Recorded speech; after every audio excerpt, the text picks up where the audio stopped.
Hey y'all.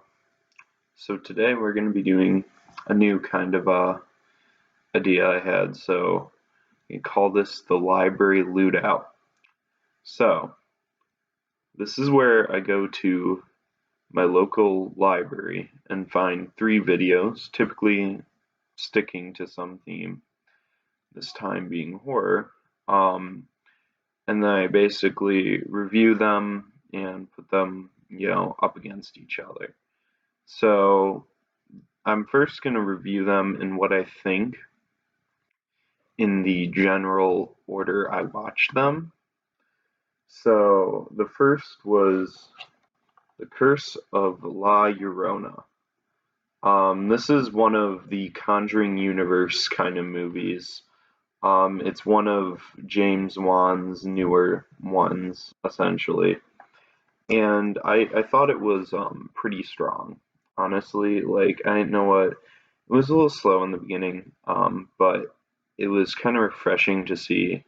Um, Ever since like the original Saw things, those movies, I've been a big like James Wan fan, and it seemed about I think when it hit Insidious: The Last Key, we really saw a decline in his work. And when I say that, I mean it just got too repetitive. He kept using the same kind of story every time and painting a new picture. The next one, the one that it really became apparent was The Nun, which is a good movie, but if I remember right, there's the whole joke they defeated her with the holy hand grenade. Like there's a lot of problems with the whole like movie. It doesn't take itself seriously, but it brands itself as a serious movie. Um, that's getting off topic from this, but I just kind of wanted to preface this and say this one was different, and I enjoyed it. It takes the traditional Mexican folk, or it wouldn't be a folk tale; it'd be more an urban legend, of La Llorona who drowned her children. The movie opens up showing that she drowned her children essentially because her husband cheated on her, and she wanted to like take away the children from him in that way. And then she would later go on to kill herself because of that. So it's rather kind of dramatic of a story, but it's a folk tale kind of like a Krampus thing where she comes and gets the children if they're bad. Now I think they really delivered solid acting in it. Like I said, it was a little slow, but as like the whole James Wan thing goes, one of his big things is making good monsters, so to speak. Um, and I think La Llorona definitely nailed that. It was creepy. Um, a lot of his other stuff like kind of stayed in the I was expecting it to kind of like almost like Insidious where the monsters and demons and stuff kind of like stay in the background, they just kind of haunt and they like push people around slowly tearing at their sanity. That's how I thought this whole La Llorona thing was going to work.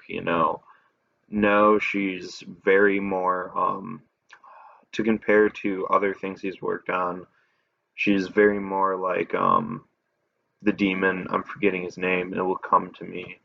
Um, but in the Sinister movies, she's very upfront, very direct, and just goes for the children right away, which I was not expecting.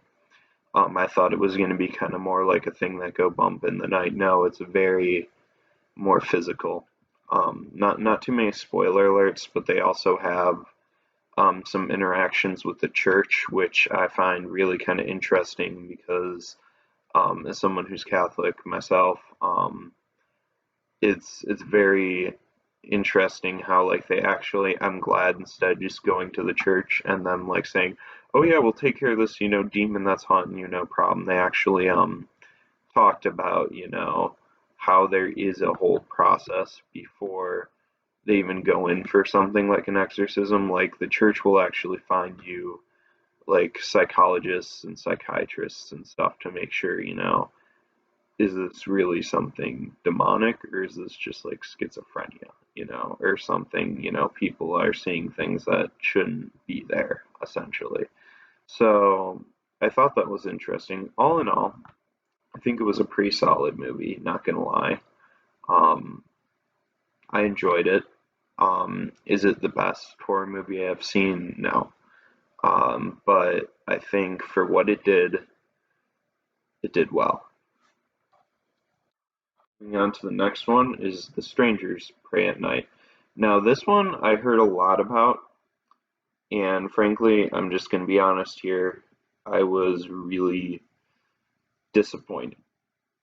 A lot of people say, oh, it's like one of the great psychological kind of movies out there, which I really didn't get. It was straight up a slasher film. Which, if you like slasher films, good for you. I've never been a fan, but I just really think, and there's that tagline based on true events. Like it's, I don't know. The whole thing everyone like prides it on is there's one line, and I thought like, okay, this would be a good thing to actually base the movie on, and it was there's one part where essentially there's a family and they go camping and they find that, spoiler alert, kind of, but someone's dead, and they learn that they're being trapped in this campground and these three killers are coming after them.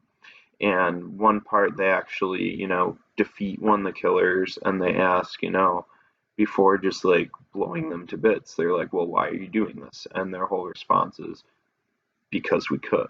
And everyone's like, oh, this shows the darkness of human nature and like all this stuff. And really, like, the movie didn't build upon any of that, which the coolest thing in the movie I thought was the whole musical score and aesthetics behind it. It's pretty aesthetically pleasing. There's the main, like, kind of, well, let's call him the father. They don't really give him names, but he wears a sack over his head. That character's pretty cool. Um, Honestly, he's probably the creepiest one of the three, and he does the most damage. He always plays like he drives like a classic car and plays like classic rock, and it's weird because normally those are like a lot of classic rock, especially from the '70s, is associated with more happy emotions. So just to see it, do that was kind of interesting. Overall, I didn't find it was my cup of tea. Like I said, predisposed. I don't like traditional slasher films. So I guess it wasn't my kind of predisposed thing to begin with. However, I think it really needed room for improvement. It wasn't, this great movie like a lot of people have said that I've talked to. So the next one we're gonna go with is Ma. Now this, Octavia Spencer really nailed it.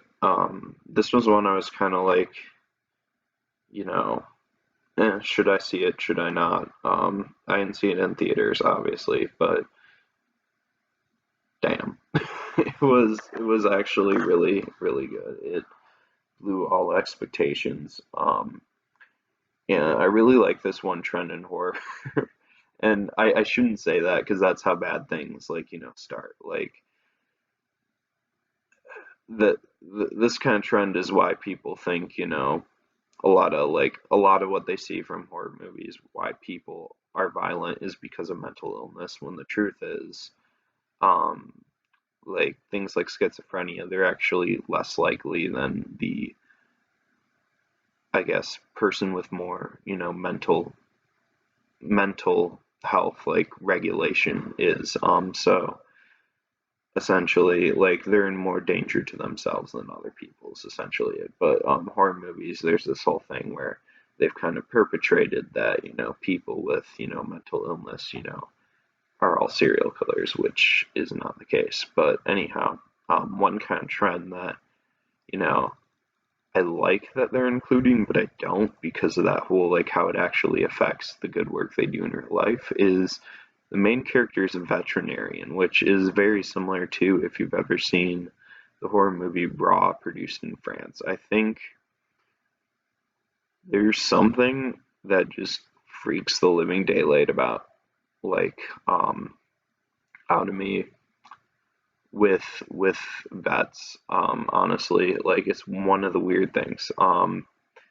And I think a lot of that is due to the preconceived notions of like it's one of those jobs like any doctor job, and I'm learning this myself in psychology, but um no one ever calls you for a good thing. So you go to the vet, your dog is hurt or your cat's hurt, and or they're sick, and sometimes it's not curable. Well, I think a lot of the horror aspect that's really neat is how they take this, because sometimes you have to put your dog or cat down. And that's honestly one of it's about as in Western society or America, it's about as it's not quite there, but it's up there with losing a family member. Like it's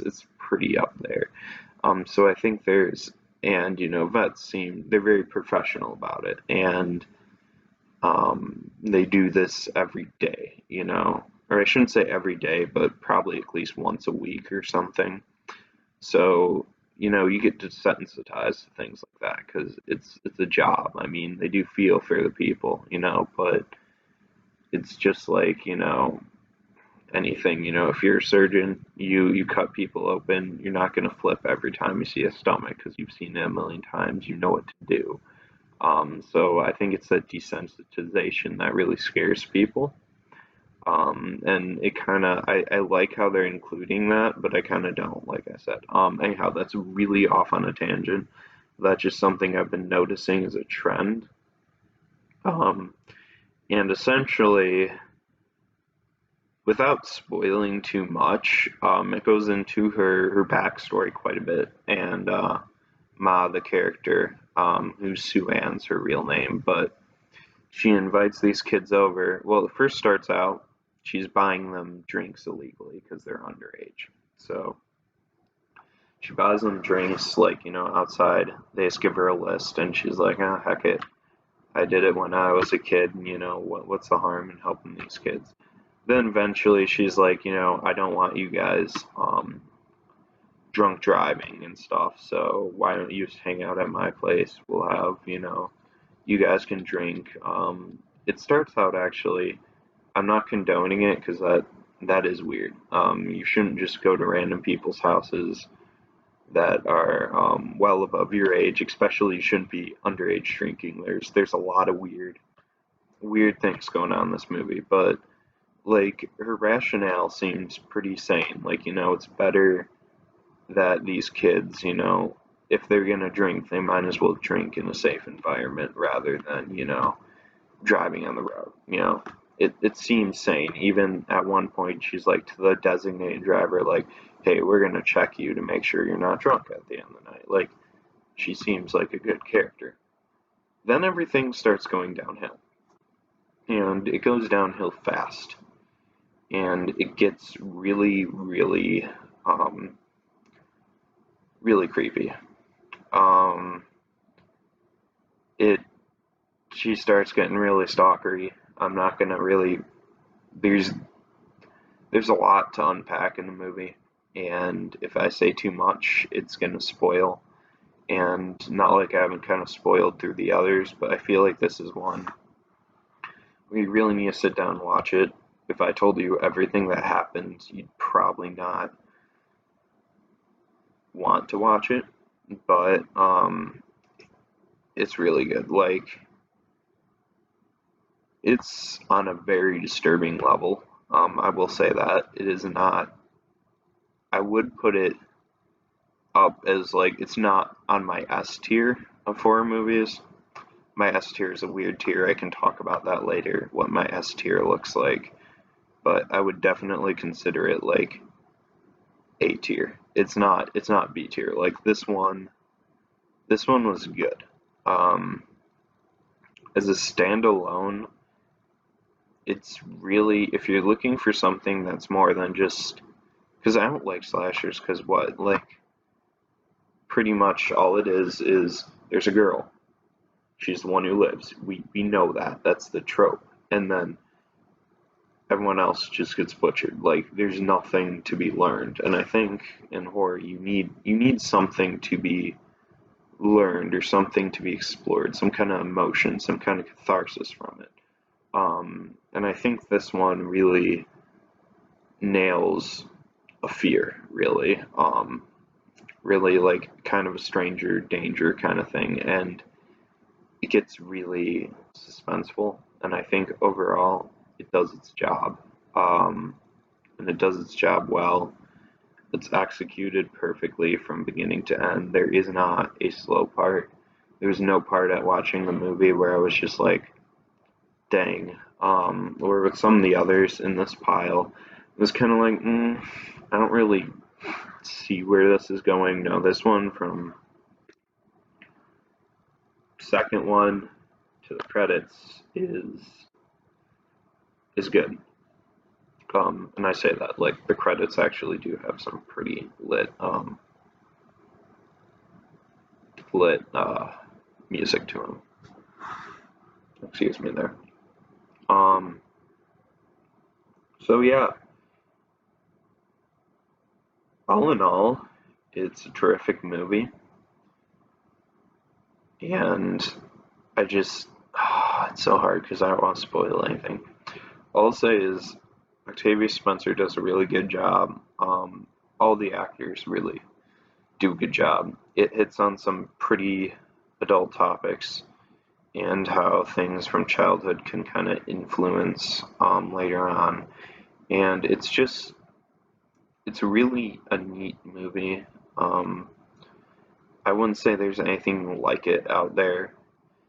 I think a lot of it is any movie that targets like kids under 18 as the like or are the protagonists and there's something, that is human, not like it. Like it has no effect on me because like honestly, like what's the chance, a demon clown's gonna come out of that.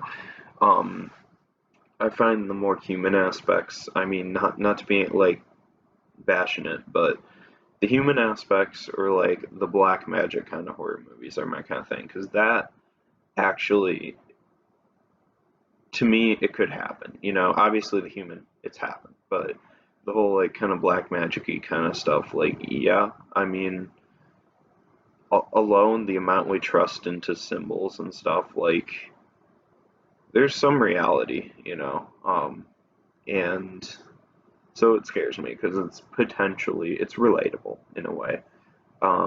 Where this was just straight up human, and it's really, really, anytime there's like children involved, not like they're really children, but legal children.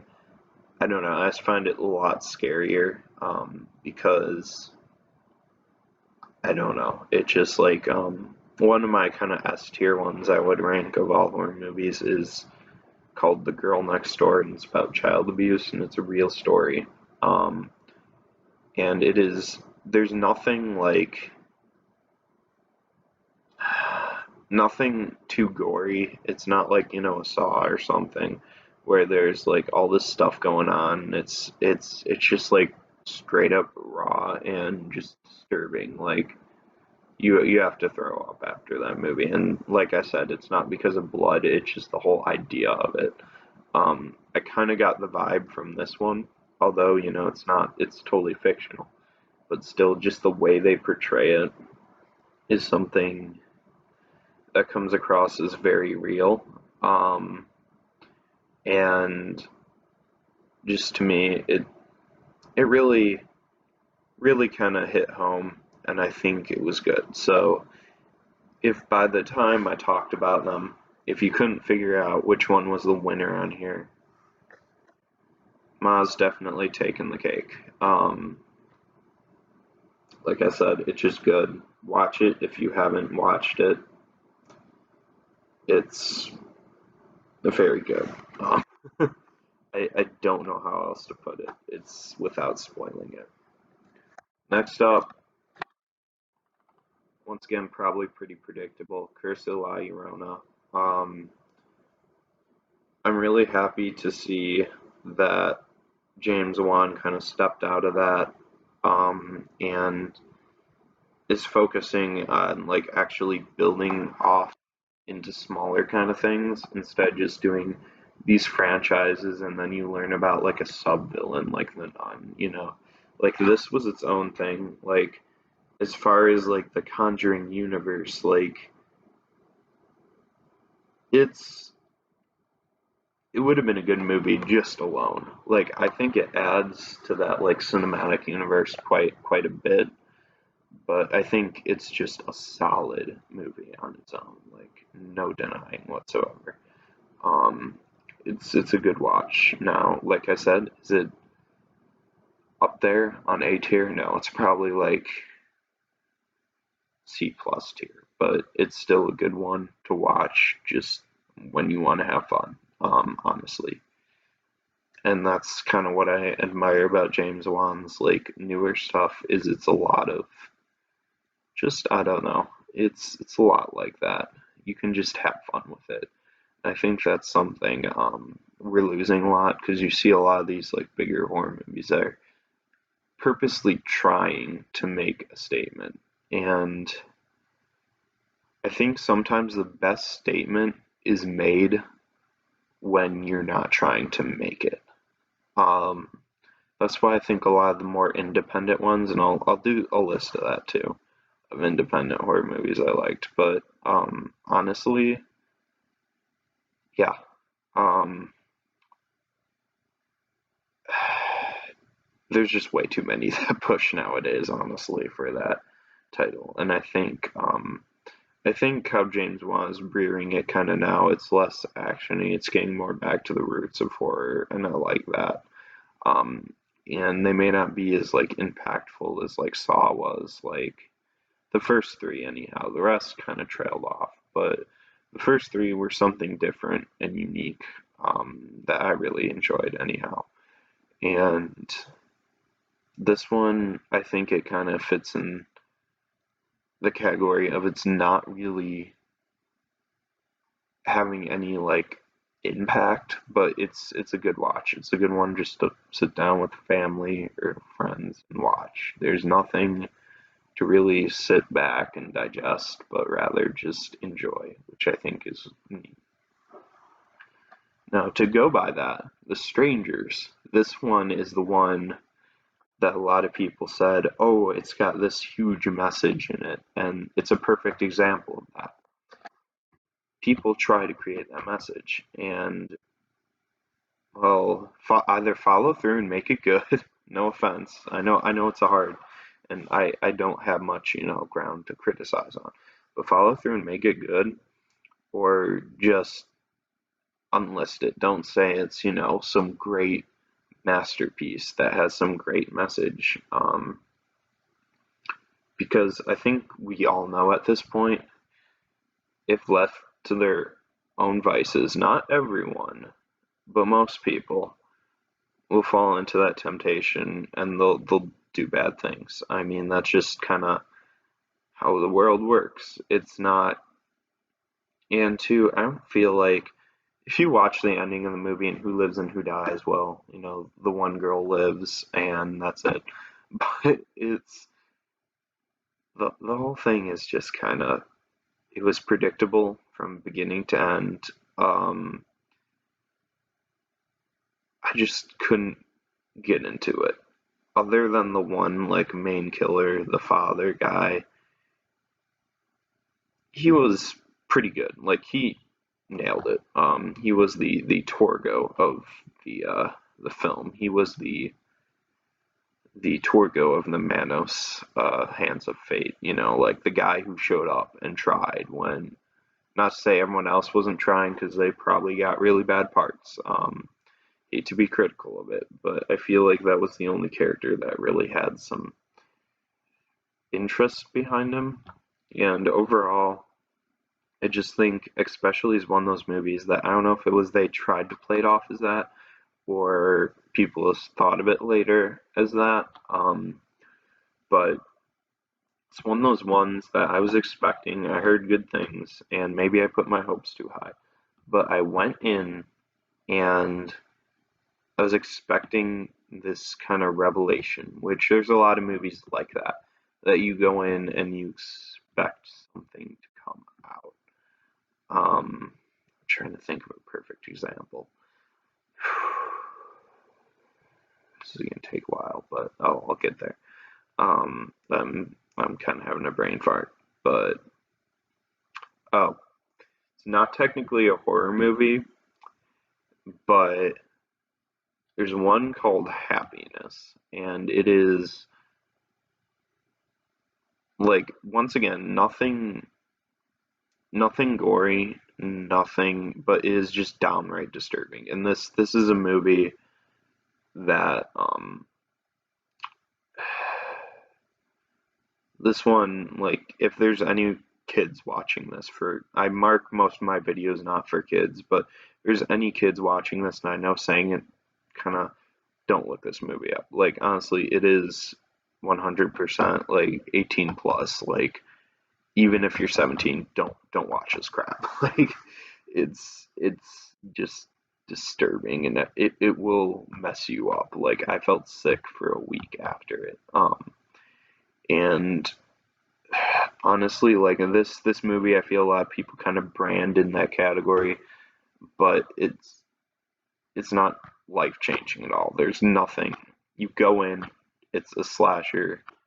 They paint kind of a cute little purge like, paint on it, and it just kind of stays there. Um, I don't know. I think if anything to take away from this little episode slash rant here is there's two kinds of movies. There's ones that are gonna um they're rare, but they're gonna make you think, in horror. And then there's other ones that are fun to watch. Moral of the story, I don't think Strangers Pray at Night did either of those. Ma definitely made you think, and Curse of La Llorona was just fun. So let me know in the comments if there's anything you want me to watch, or just in general, any other kind of, if you like this, basically. So see you guys next time. Keep doing what you're doing. Don't do the drugs. The drugs are bad. Um, unless legally prescribed. Okay, whatever. Just have a nice night.